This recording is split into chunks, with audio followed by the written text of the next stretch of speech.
Thank you so much for joining us today. My name is Sim. I'm the head of content here at Unlimit, and it's amazing to have you as our latest guest for our Female Voices series. Could you just start us off with a bit about your overview of your career that's led you to the point that you're at the moment?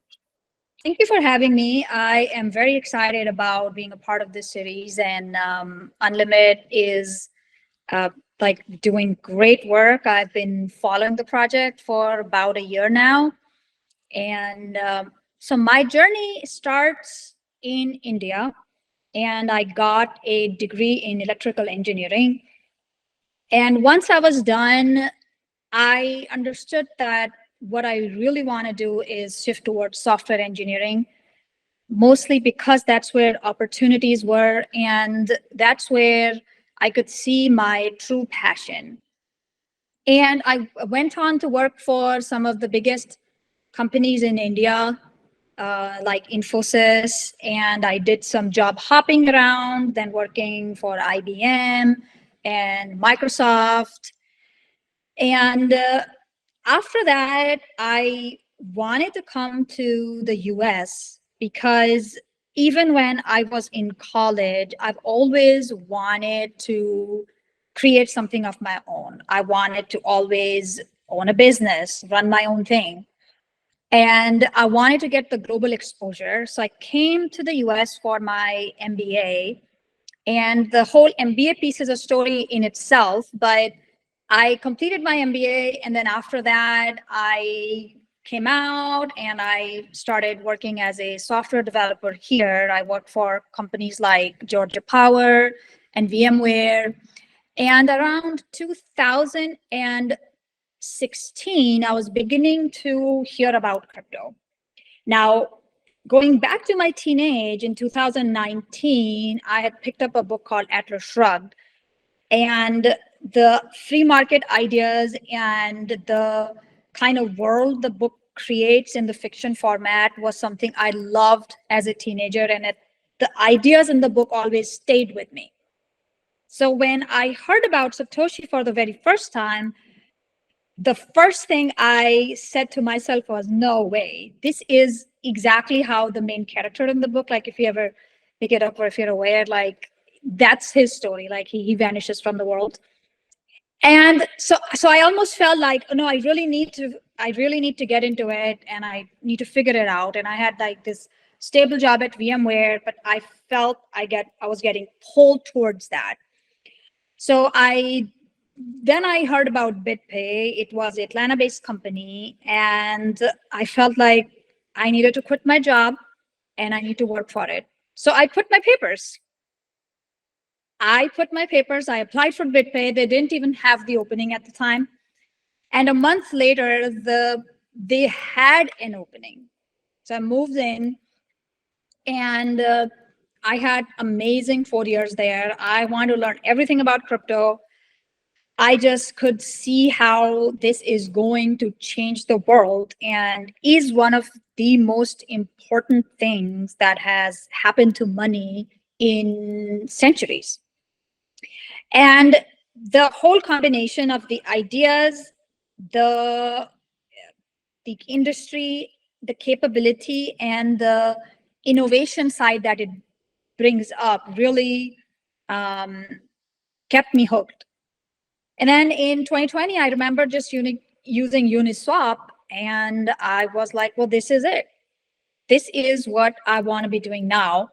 And I would say for the past 10 years, sometimes you have like these ideas build up in your head. And I always felt like I needed more experience. I needed to diversify more. But as I have started on my founder journey, one thing that I've understood is like, it's a very Steve Jobs type of thing to say that the dots connect in the hindsight. I think it was all leading to this, because with what you want to do or create, there is like what I call like skill set and mindset, and they have to match up. So one way is to take your skills and then shape your mindset around it. The other way is sometimes your mind is pulling you into a certain direction, and then you develop skills to it. But I think the so-called calling comes when you feel that your skill set and your mindset are both aligned. And when that happened, I knew I had to quit my job and go on my own. And that's how Shrub Finance was born. That is an incredible, incredible journey. I think one thing that I think a lot of people who will recognize and appreciate this are some of our viewers, especially women of color, because I think it's worthy of recognizing not only is the crypto space and finance and fintech a difficult space for women to enter, but as a woman of color, an Indian woman who has started in India to delve into that and to pursue your dreams, to move abroad, to enter organizations that typically at one point wouldn't have, not those organizations specifically, but the industry as a whole wouldn't typically have welcomed in women so easily, and then to lead to this point where you are founding your own organization is phenomenal, and it is incredible. That's so courageous and it's amazing. This is exactly why I love doing this series, because it gives people like you a platform, and how amazing to be on that journey. Yeah, this is living my dream. Oh, that's amazing. That's what everyone wants to be able to do, essentially. I mean, so thank you for sharing the sort of like overview of your journey. What I would love to know is how you see the role of decentralized finance evolving in like the broader financial ecosystem in the coming years. So I would say when I started Shrub in 2022, I had an idea of wanting to make a impactful project in this space, and I love Uniswap, and Hayden's whole journey was just so inspiring. And just the fact that you could be an underdog and you just need to have a good idea and conviction and you can change the world was just a very inspiring story in general. But then you entered in, and then DeFi was all over the place at the time. And I've had like an interesting journey since then with my own startup, because, when you look at something as an outsider and then you come in, go on the creation side, you look at the industry in a completely different way. So when I switched from being a user to being a creator, one of the things that I understood about it is how little people know about crypto. Now, DeFi, when you are in it, it seems like big. Everybody knows it. But if you think about it, it's like the data around it is like 0.001%, like just a fringe is using DeFi. Crypto itself, like you said, there is a huge, kind of like barrier to entry. And you guys are helping bridge that. But there's still so much to do to take the idea to the masses. But when you talk about DeFi, it's just, it's a different language you're talking to people. So it's challenging because as developers, it comes so easy to create platforms, to ideate, and it's so free market-like. So you want to do all these experiments and stuff, but the audience is not there yet. So one of the things that I learned through my journey is, hey, it's very important to take a step back. And before we even start saying this is what we want to make, we got to invert the arrow a little bit. And then we need to figure out, okay, where are people in their own journey to DeFi? Now, a lot of them have treaded the crypto journey to reach the DeFi space.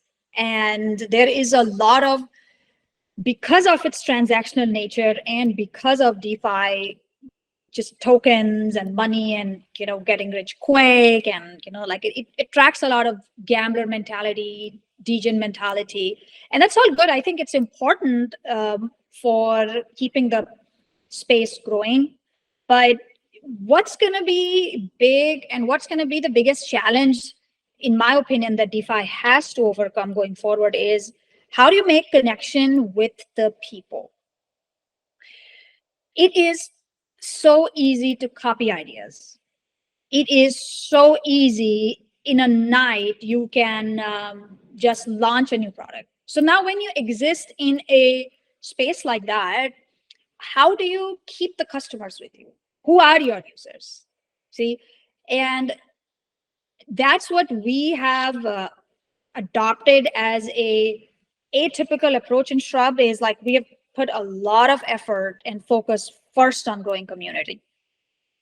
So we did like an NFT series last year. I have like had a whole I have like a recording on like how that series helped us grow audience and things like that. But I think it was very valuable for us because for me, the big question in 2022 was I wanted to make an impactful DeFi product, something that will create value, something that furthers the space, and something that helps us empower people and create more financial freedom. But before we get there, we gotta first understand people. We gotta first bring the brand building component even to the crypto space to be able to do anything meaningful forward, if that makes sense. So I think it's still a challenge. I don't think many projects are still following this pattern. It's a rush to ship, and it's kind of like the early internet days still. And you see within 2 years or 3 years, projects just wrap up. And from 2022 to now, it's been a crazy ride because there's been just so much interest in crypto, and then FTX and Celsius and BlockFi happened, and then like people's mindset changes around things, and a lot of cleanup of projects happened during that time. But I think it's a difficult space to be in that regard, because it's a combination of being experimental. You gotta bring innovative ideas, but you also have to connect with an audience where you don't know their names. It's just interest. Yeah, no, that makes absolute sense. And I think it's really interesting you're saying that it takes a different approach where people are essentially going more customer first as opposed to just driving product.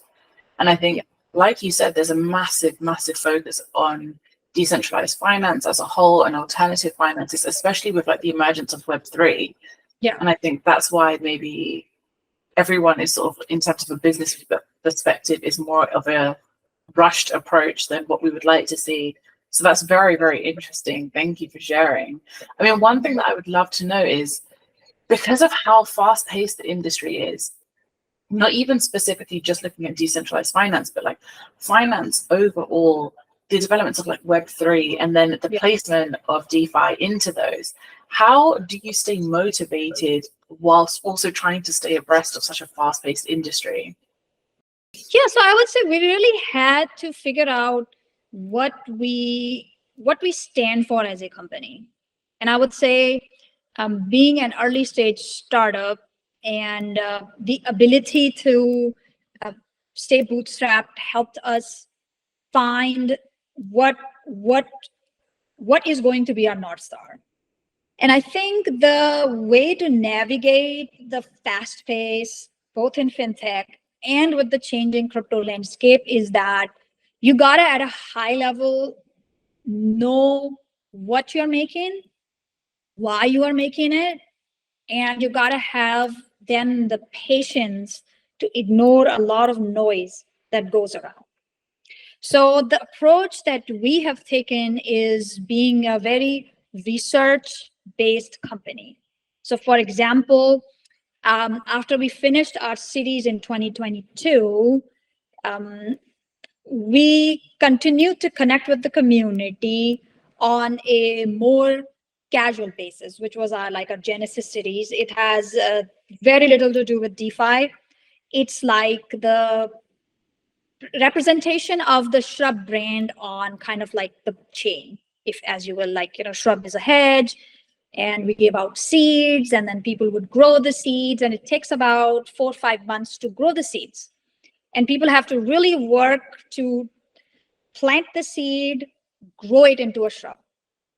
So there's a lot of co-creation that happens, and it really helped us connect with the like-minded people who were there with the project, people who wanted to see our work, people who wanted to understand that, hey, what we are making is going to be very customer driven. So that was kind of like part of why we even did the series, is like, hey, we know we want to make an impactful project, but while we were doing the series, we just weren't sure on what exactly that was going to be. So we did a lot of research, we did a lot of interviews, we did a lot of like asking questions, understanding people's needs. The series itself was helping us understand where the gaps lie, what kind of things people like and dislike, and we could have these conversations with them.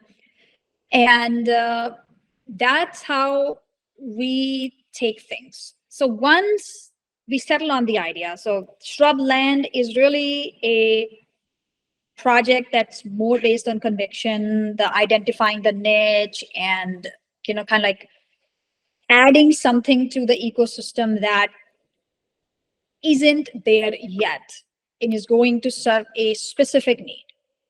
So I would say, if you can keep in mind, hey, I'm not doing it because I want to throw in the word AI.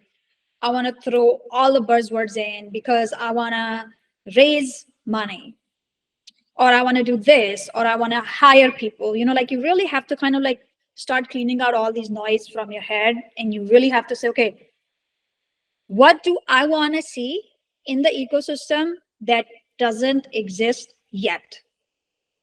So then you take this idea, then you validate it, and then you see, hey, are there more people like that? Because Shrubland kind of like comes out of the need of just providing very simple, easy loans to people. It's a very simple idea, and we had to arrive to simplicity. And I think that's the struggle a lot of DeFi projects have, is you can be very complex and you can be very exotic, but you can be totally cut off from the audience, which isn't ready for exotic and complicated and cutting edge. The audience needs something that's simple. Is it going to help them live their life in a better way somehow? And kind of like also, making people think of a DeFi project not as a DeFi project, but more like, hey, I have this new digital asset now, which is like real estate, or I own gold, or I have cash in the bank. This new digital asset, what can I do with it? Yeah, that makes sense. I mean, would you say that it's the product itself and the worth that it brings to people that is motivating for you?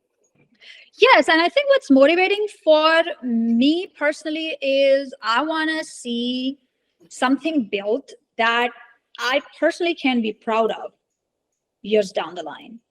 Like, I'm okay with taking the time.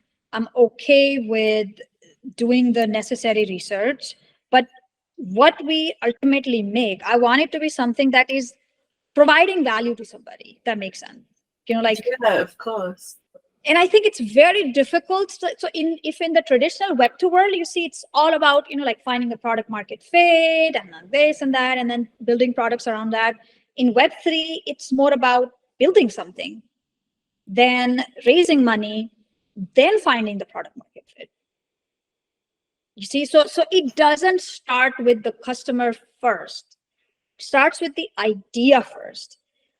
Now, it when you take like a deeper look at it, it makes sense because it is also an ever evolving space. A lot of things don't exist. They have to be made for the very first time. A lot of ideas don't have anywhere to, you can't copy from anywhere. There is no precedence. There is no standard that you can follow. So we also exist in an industry where we have to set the standards. And that's more my motivator, is like, let's set those standards. We have all this knowledge from Web2 that we can transfer to the Web3 world. And once we have those standards in place, then the kind of products we'll start seeing coming out would be more driven by the user need, or like I would say, the place where the users truly exist in their life cycle of transitioning to a completely new world of Web3. Yeah, absolutely. That's very interesting. That is a really interesting angle to look at. And I think, as you said, it's different when you step out from being a consumer and a customer to actually like having your own product and having that knowledge. So that's really insightful. Thank you. I mean, being a founder, being like a business leader, and being like a woman in this space, what are some of the obstacles that you've had to overcome and some of the lessons that you've learned along your career pathway? Yeah, so I would say my journey of being a woman starts from India. And I was just fortunate to be born in a family where, you know, my father was a very strong figure in my life, and he would never let me say no to anything. Like, even if I stop, I give up, he would come back and was like, no, you got to do that. So I think for me, those values are very deeply ingrained, and that had helped me to not really think of myself in like a particular category or whatever, but more like, what do I want to do, and then how do I achieve that? And the approach I take to things then is, there are always going to be obstacles in our way that we have to overcome. But what matters most is, we got to have the clarity of what we want to do and how we want to get there. And then rest is all about not giving up. Like, you will have setbacks, you pick your pieces up, you stitch it all together, and then you walk forward, and then you fall down, then you get up, and then the more you do, the better you start getting. But I would say with companies, one thing that I've understood, even as my own psychology as a founder, is a lot of ideas just are born and they die in the head. So, because we started at an extreme bull market and we've survived the bear market. And so and you would, you read this online all the time, oh, the bear market is going on, and a bull, and like all these things, or something happened to the company and this and that. Here is the deal, like, a company lives and dies in a founder's head, 100%. The market conditions won't kill it, the not having a good idea won't kill it, not even having an audience at like at the current would kill it. Founders kill it in their own head. So I think that's what I am very, very stubborn about, is like, I take my time to decide on doing something. But once I've set my mind on that, then it's about achieving that, because I'm clear on why I'm doing that. And so I think, I see, even like, whether it be coming to America, I was the first one ever, like first female in my family and extended family to come to America. So I had I had like I didn't know where I was going the first day. So I remember when I went to America, I just booked my ticket and I had no idea where I was going to stay the very first night. It's like, we're just going to go and we'll figure it out. So, but I think you gotta keep that sense of adventure alive in you for anything you do in life. You know what I mean? Like, when we are young, we are motivated by, I want to do that. And then you go for it. You don't know how you're going to get there. Correct? As we grow old, as we start building our careers, I think the biggest struggle becomes like, okay, I wore this identity in my previous role or my previous life, and my self-esteem was around that. Now, to go to like this next level or to embark on this new journey, I have to shed all that. So when we are students, we have nothing to lose. So we say, what the heck? At best, it's going to be an amazing ride. And as we progress forward in our careers, like, our own past accomplishments can become like our barriers. So I think that's kind of like the biggest blocker that I see that one has to face. That's very interesting, especially when you're talking about like the evolution of sort of taking strides and how we evolve through each phase of our life. That's very, very interesting. And I mean, like you said, like there's definitely an element of courage that comes from just being able to uproot your life. And like you said, the generationally, you were the first person. That's a massive step to make. And that must be like a considerable lesson as well, because it proves to you every single time maybe you reach a roadblock, you can achieve whatever you want to because you've already come so far, which is amazing.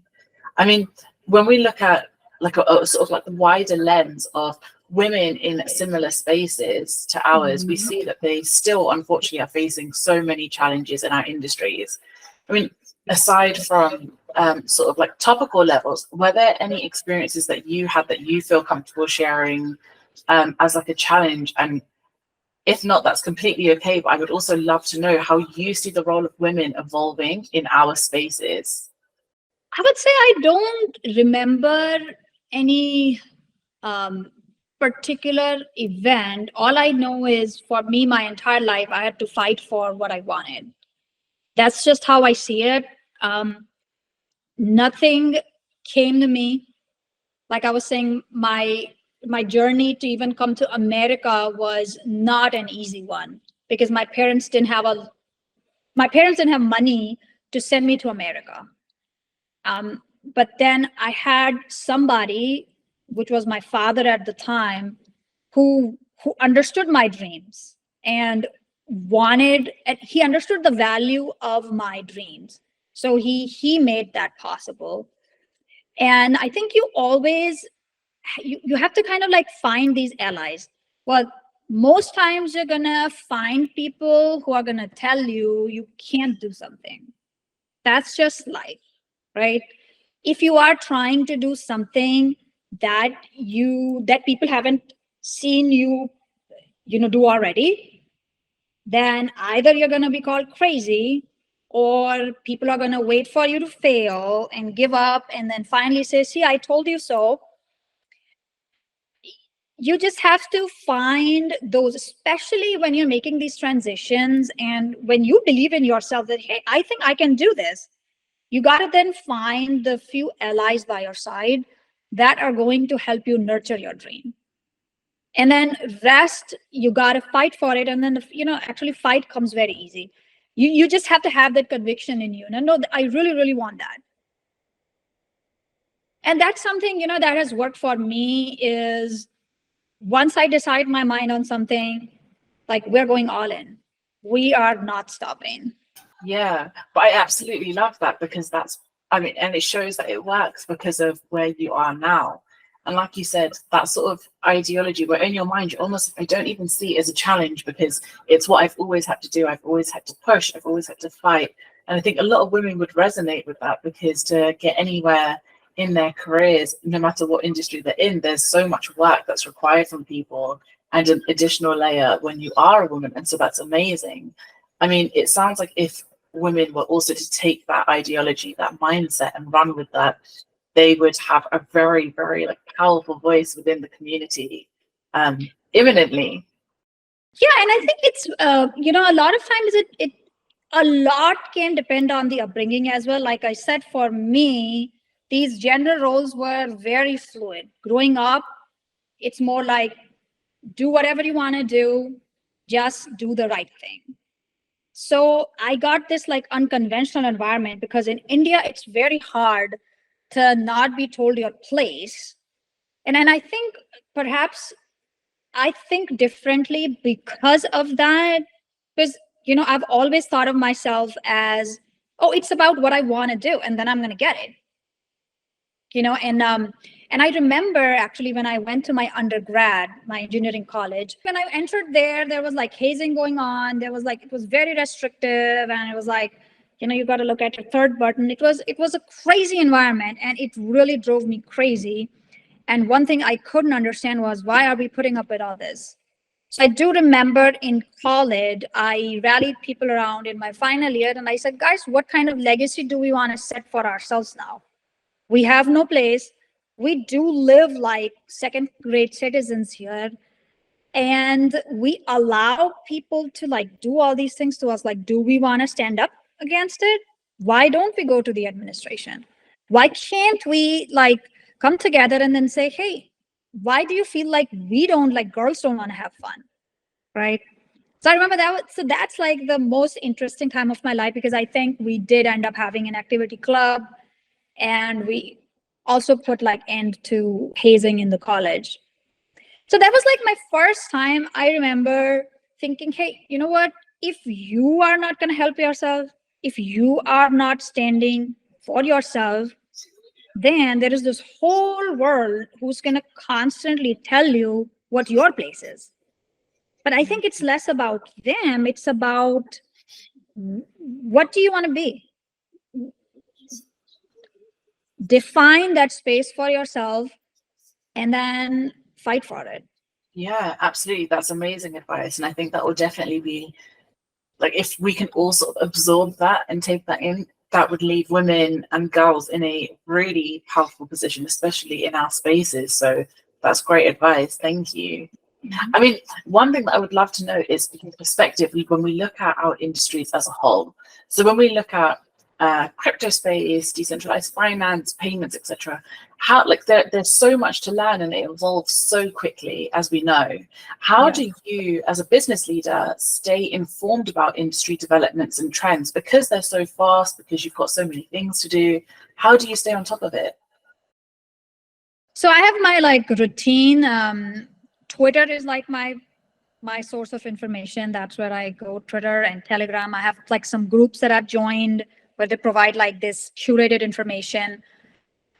And I just spend like 30 minutes per day scrolling through things and then finding if there's like anything that has come up on the technical front that's going to help us make our lives better.